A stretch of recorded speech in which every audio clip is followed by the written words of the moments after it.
Okay, ang ato ang teaching karon is about unsaon pagpuyo nga maalamon, how to live wisely. Okay?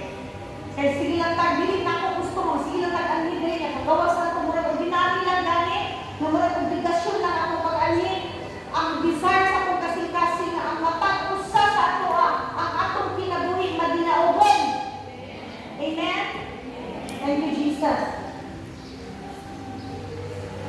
Okay, ginatunan na siya isuon, dili lang na siya dito sa gawas, ginaseminaran. Dapat diri una sa ato ang simbahan nato madungog. Kani mga butang na imong ani. Amen. So unsay imong tumong sa kinabuhi? Kinahanglan kung natay goal, kung natay tumong, kinahanglan makabalo sa tasa. Kasi tumong nato. Kaya natay target. Di ba? Natay target eh. So kung natay target, dapat nasa kay tumong. Kasi kung goal. Okay? Kung ano ako na inyong pastor. Ang akong tumong is ang kada membro sa DLC makadawat yun sa panalangin sa Diyos. O mahimo mamalangpuson ang inyong mga kinabuhi. Amen? Malimpay ko nga madukan ako nga nakabalay na siya, nakatalit siya ani, nakapaayo siya ana, ang iyang anak, nabalik na sa Diyos, nabuti kay Panginoon. Amen? Kaya sa kanya, sige lang yung nagkadungo, gawa lang yatong kanahawa sa problema ng pagkaroon. I guarantee you, kung inyong tumanan ang ginatudlo sa pulong sa Diyos, I guarantee you, mahimong din mong malampuson. How to live wisely. Unsaon pagkinabuhi na maalamon. Number 1, magsugod ka sa imong adlaw sa pagdaig o pag-angko sa Diyos. Magsugod ka sa Diyos, magtapos ka sa Diyos. Kapila na din ko sige sa inyo nga, puro na lang akong topic dili pag-angko. Hinundumi igsoon nga a prayerless Christian is a powerless Christian. Di hanggang sa pag-angko na atay gahom. Walay laing gahom ang gustuhan ng igsoon kung dili pinaagi sa pag-angko o pagtuo. Maura na. Amen. So kung dili ka magdahay o mag-angko sa Ginoo, pag matanya mo sa buntag, nagtrabaho na ka, naligo na ka, nakalimtan mo mag-angko, kung saan mo paging successful? Ha? Kinahanglan ka number 1, ginunahon mo ang pag-angko. Lord, nilikay ko sa mga damutan. Lord, nilayon ko sa mga sakit na muhampak. Wala ka kabalo na late ka. Nga naman, wala ka kasakay. Kaya ang imo na isakyan na kadunta na ay COVID. Dilikay ka lang sa Ginoo.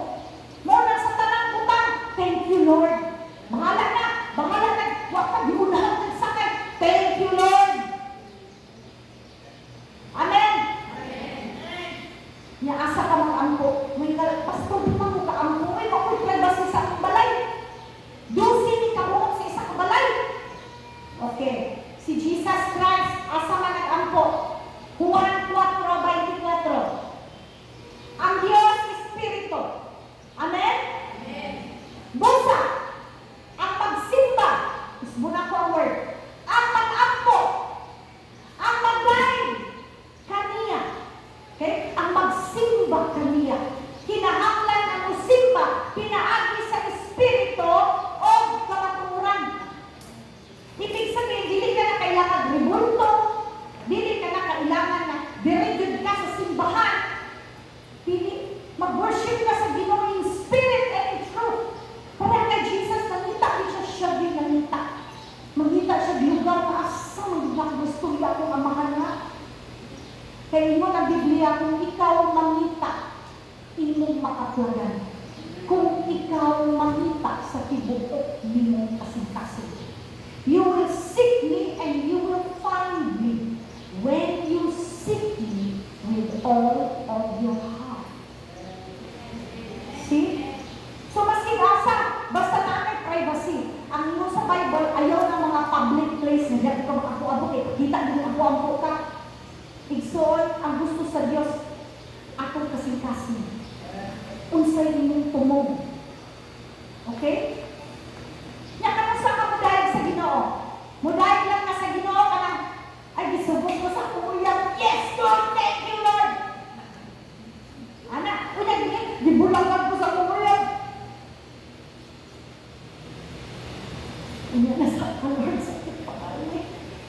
Hindi pa na pwede, di ba? Halimbawa, nagdaot ka, nagsakit ka, nagluyang ka, o nahingupos ka, nag-uul ka, biling na mo dahil. Igsoon, lisod na siya itindog ba? Tinuod na. Labi na ka na. Kanagbuwagan ka. Sakit ka ina. Maasawa, mabana, mauyag, moro na. Ingon sa 1 Thessalonica 16:18. Tungod kay kamo, anaa kang Kristo Jesus. Ina Kristo Jesus. Buod sa Dios na magmalipayon kamo. Kanunay, ala, dili, magmalipayon kamo usahay. Magmalipayon kamo kanunay. Magampo sa tanang panahon.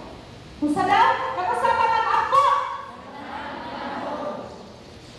Dili nang ganahan lang ta, kung naalay tayo, sa tanang panahon. O magpasalamat bisag unsay inyong kahintang.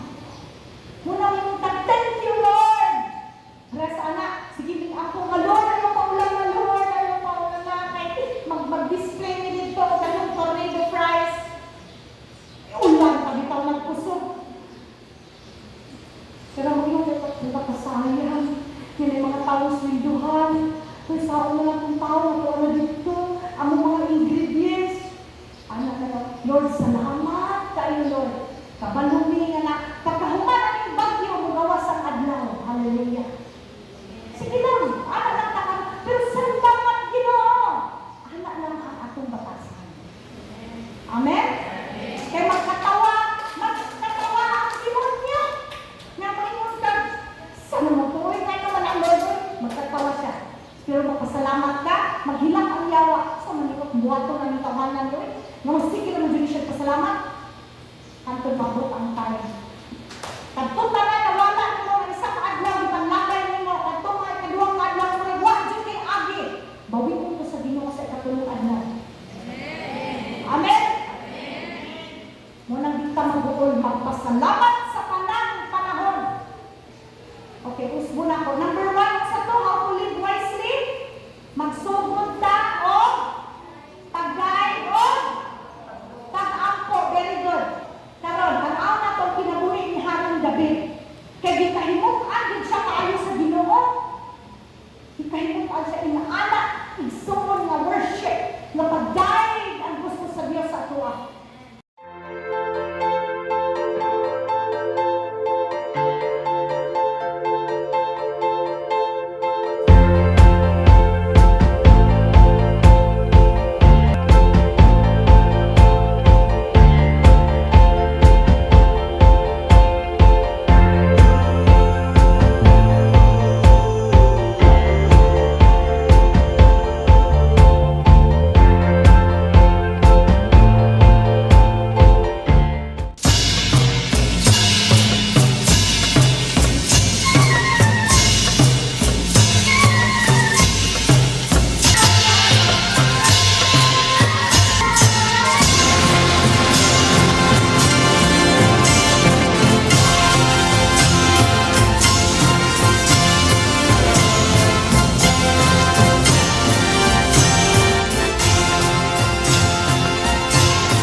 Carried away na kay si King David ba?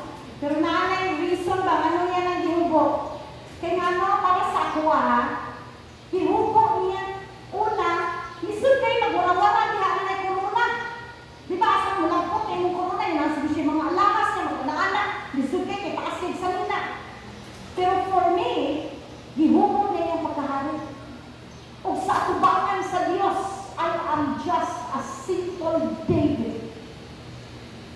nagbantay sa karnero. Simple lang.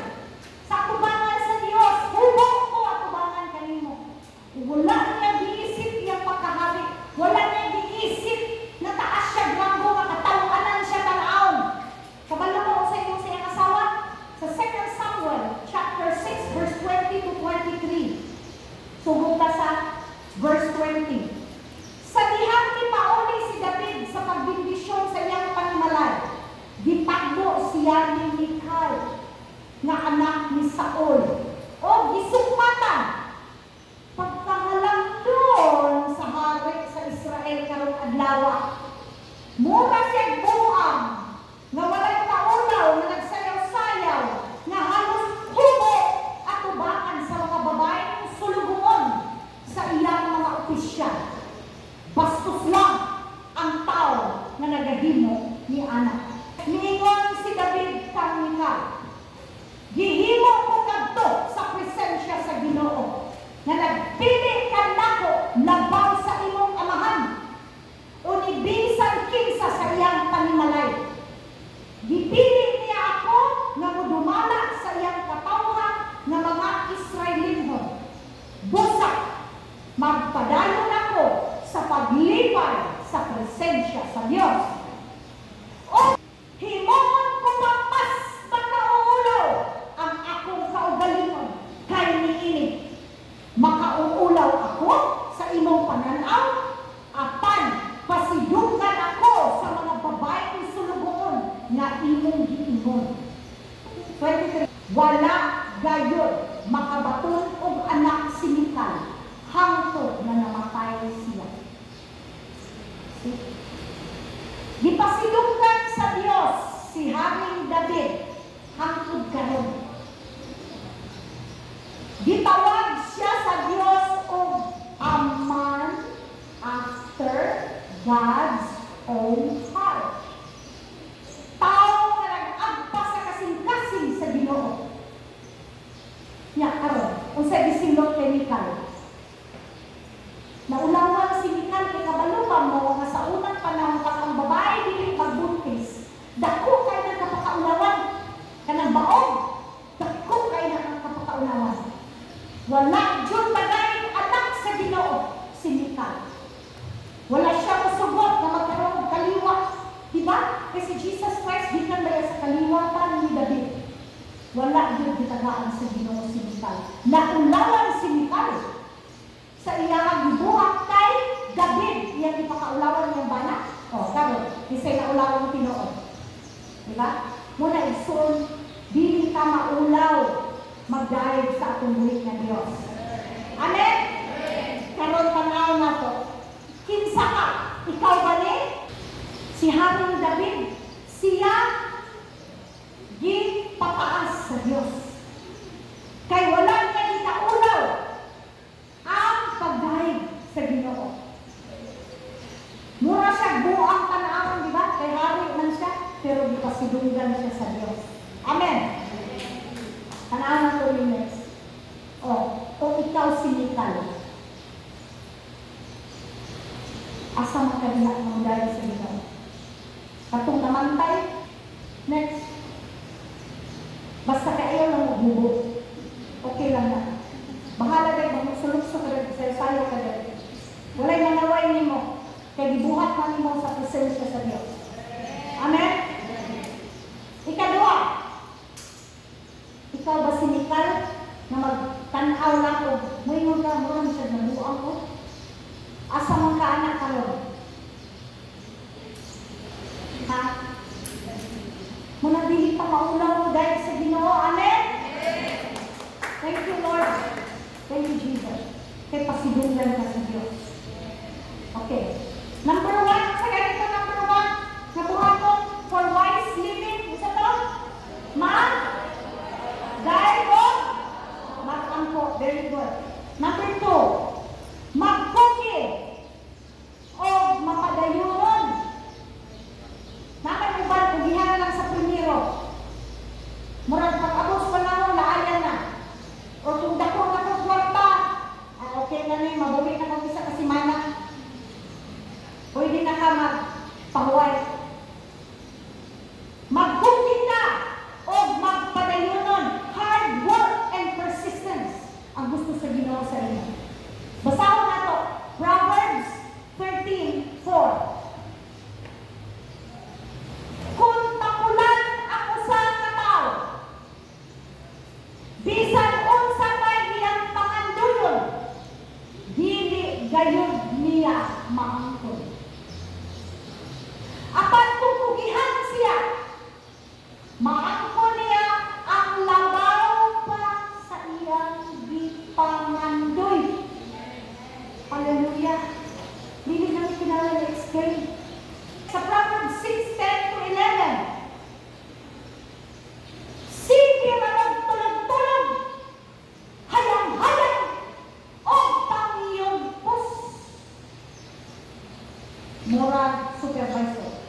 Matod pa ni si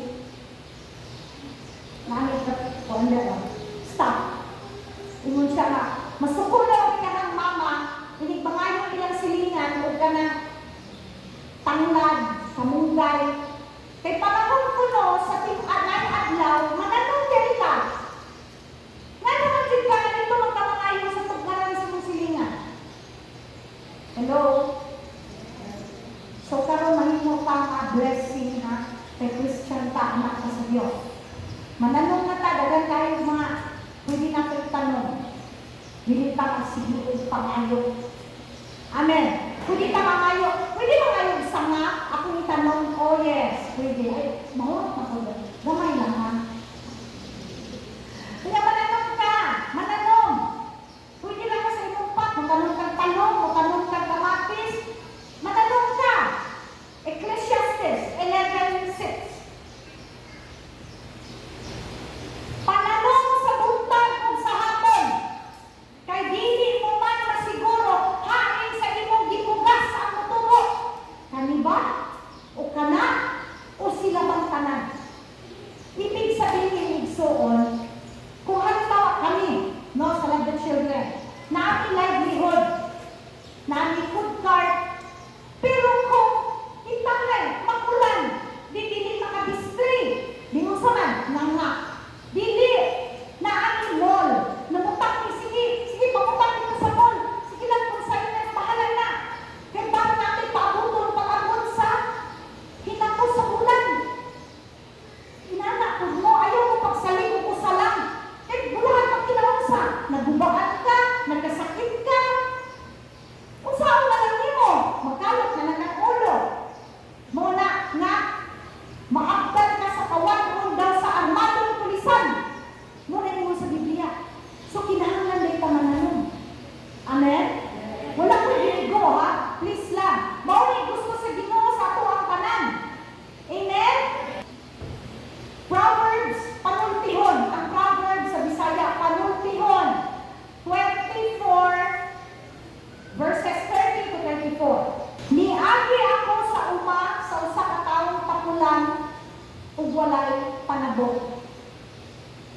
Puno na kini sa mga sakop ug sampinit ug guba na ang kural nini. Gipamalandungan ko pag-ayo kining akong nakita ug nakuha ko kini nga leksyon. Higda, tulog, o pagyugos gamay, taong pakulan. O sa kaliplan, muabot ka nimo ang kawadon nga daw sama sa armadong pulisan. Muna nga, ang balay sa usa ka Christian, the house of a Christian should be clean, limpyo, dili na hugawan, kay nga naman, makita sa ato ang way of living. Kaya ang taong pakulan, nahagong kayo niyang mga tudlo. Nga naman, sige text, ipamaulan niya mga tudlo. Sa sobrang kugihan. Wrong. Mananom. Mag-business. Kung dili ulang ang business, mananom. Magkugi. Amen. Hard work and perseverance. Kung sa ganito number 2, hard work and perseverance. Sa Bisaya, paghago o pagpadalo. Okay. Kabalo mo, ang mga tao, stricto kayo sila sa Bible. They think na ang Bible is just the Word of God for religious life. But no. Dili. Ang Bible is a very practical teaching to teach us common sense sa atong business life, sa atong professional life, o sa atong daily life. Naa sa Bible, kaya ang Bible itself is the book of all books. Architecture, geometry, specific kayong ginawa ng instruction.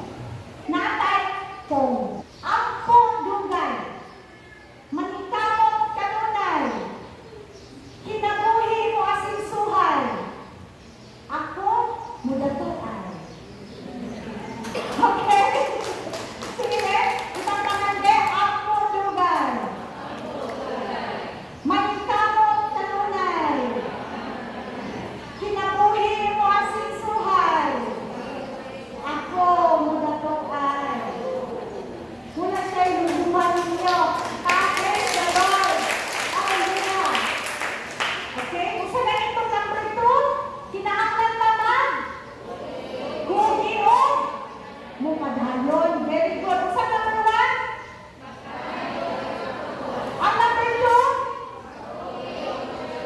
Very good. Number 3, last. Obedience to God. Useless kayo igsoon, masikog tudlong na sa inyo ha. Yaman nyo mo, rema, rema, rema ang word. Praise the Lord, rema, igukay ko. Napag-uli, next time, next time. Obedience to God.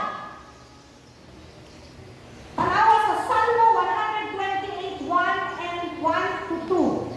Obedience to the will of God. In Bisaya, bulahan kadtong nagtahod sa Ginoo ug nagkinabuhi sumala sa iyang kaguguton.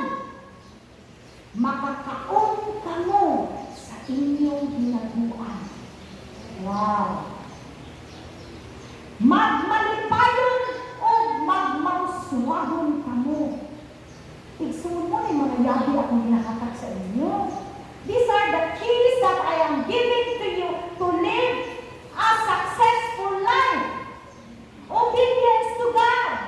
Amen. Sa Malakay 3, 7 to 12, every Sunday, madungog na ninyo dali. Tanawa mo si pulong sa Diyos. Obedience to God, kaya iyan ang command. Iyan ang sugod, soon. Ingon niyo, 7. Sukad pa sa panahon sa inyong mga katigulangan, wala ka mo magsunod o magtuman sa akong tulunganan. Karon, balik ka mo kanako. Ang Ginoo nga makagagahon. O ako, mubalik kaninyo. Apan, mangutana pa kamo? Unsaon na mo pagbalik kanimo nga wala man kami sukad mo biyak kanimo? Mangutana ako kaninyo. Mahimo ba kawatan ako sa tao? Murag imposible.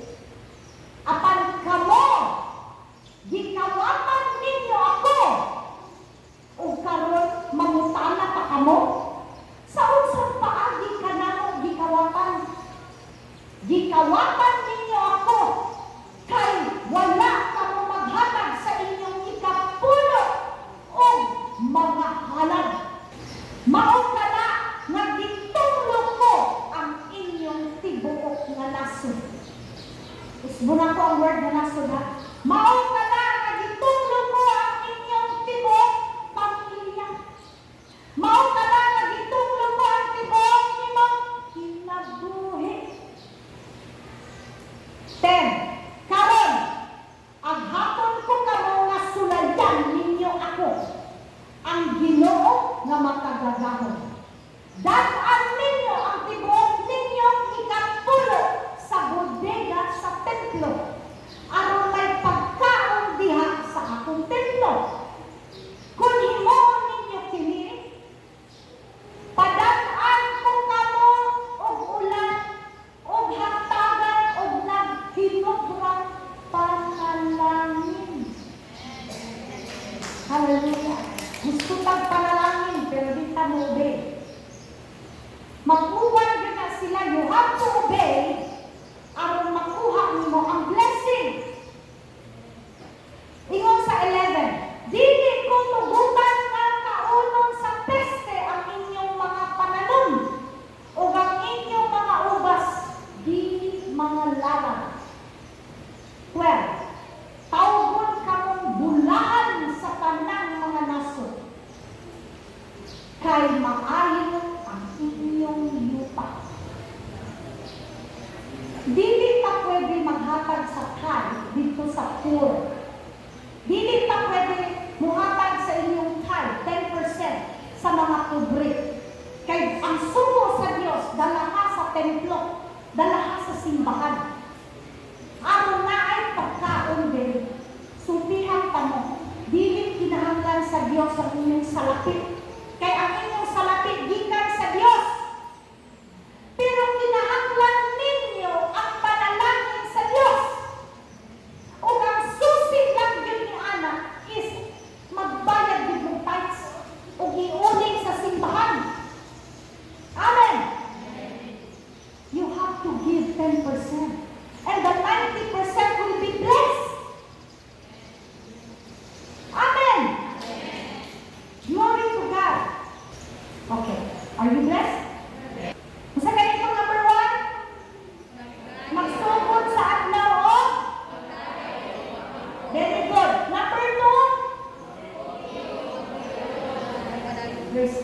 katulong? Obedience to God. Glory to God. Palakpakan na patuloy natin.